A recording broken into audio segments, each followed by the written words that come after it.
réglementations, il y a quand même des codes de vie en ville. Pourquoi c'est si difficile? On est un peu d'accord sur ce plateau qu'il faudra arriver à une modernisation de façon globale de nos villes. Pourquoi ça bloque chez nous?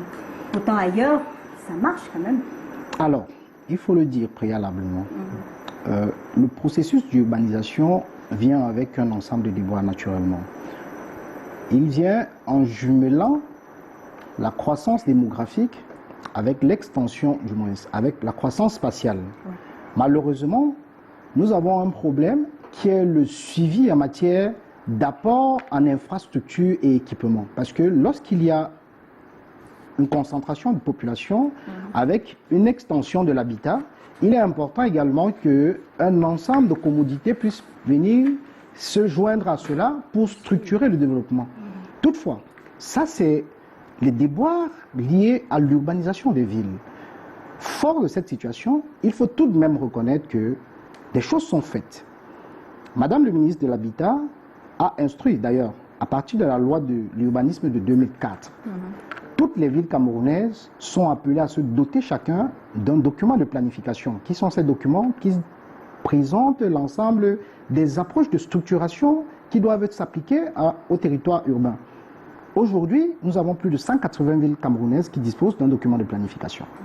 Dès l'instant où une ville dispose d'un document qui peut être à l'échelle d'une ville, on parle par exemple du plan directeur d'urbanisme, à l'échelle d'un arrondissement, on parle d'un plan d'occupation des sols ou un plan sommaire d'urbanisme, et à l'échelle d'un secteur, on parle d'un plan de secteur. Maintenant, il y a des documents opérationnels qui sont naturellement des opérations de restructuration urbaine, des lotissements et autres, des rénovations urbaines qui sont, de façon opérationnelle, toujours l'implémentation des approches de planification. Maintenant, cela dit, il faut dire que dès l'instant où une ville dispose de ce document, la municipalité qui aujourd'hui, avec le code de la décentralisation, dispose de l'ensemble des pouvoirs qui l'accompagnent, avec mais lesquels... ça reste toujours attaché quelque part de votre côté. Oui, on est d'accord que pour l'instant, il y a des manquements. Mais ces municipalités, dès l'instant où elles disposent de ces documents, elles mettent sur pied généralement ce qu'on appelle une commission des permis de construire, du moins, une commission des actes d'urbanisme de façon générale.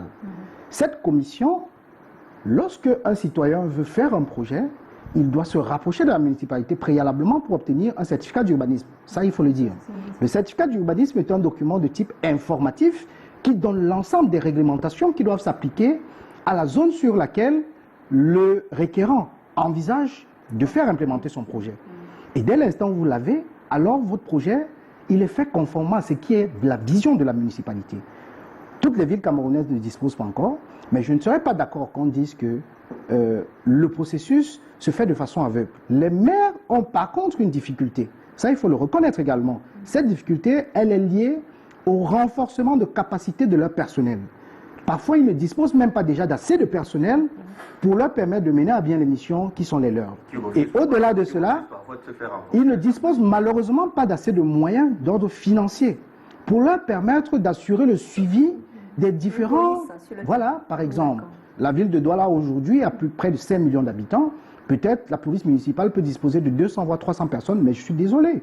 300 personnes pour la police municipale ne peut pas gérer une ville de 5 millions d'habitants. Il faut qu'à un moment donné, on arrive à avoir 1500, 2000 voire 5000 personnels au niveau de la police municipale pour mener cela. Malheureusement, on ne dispose pas du tout. Donc, il faudrait reconnaître que beaucoup reste à faire. Je reste tout à fait d'accord avec tout le monde, mais les choses sont en cours. Oui, sauf que les choses sont à faire, c'est énorme. Il y a la population, on a parlé de démographie tout à l'heure, il y a des besoins, sauf qu'il y a des documents, mais il y a des constructions anarchiques, il y a des occupations véritablement approximative du sol, il y a véritablement un sérieux problème au niveau même de la transmission de ces permis de bâtir, de ces certificats d'urbanisation tels que annoncés ici, mais sur le terrain, les choses se passent peut-être autrement.